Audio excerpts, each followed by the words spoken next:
Detajet si e përndishte psikiatri kosovar moderatorën nga Shqipëria. Një ngjarje që duket sikur ka dalë nga një skenar filmi, ka habitur opinionin publik.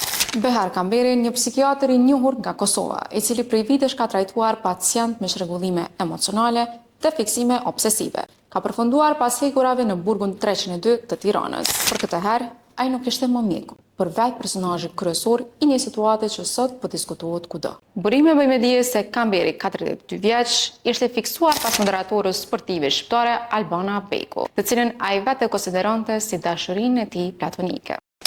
Për pasionin e tij, kaloi kufit e arsyes, duke u zhndëruar në një ndjekje të vazhdueshme dhe obsesion. Mesazhet drejt saj ishin të panumërta. E sikur kjo të mos mjaftonte, ai u shfaq pranë banesës së saj, duke u udhëtuar nga Kosova drejt Tiranës. Moderatorja njoftoi policinë të pranojë një takim në një tjetër vend të kryeqytetit. Por aty e priste skenari arrestime. Efektivet e komisariatit nr. 2 e prangosën me njëherë, duke e vënë përballë akuzës së rëndë për përndjekje. Ka një vëzhgim në profilet e tij, mjeku duket se është beqar dhe tejmasi fokusuar tek puna.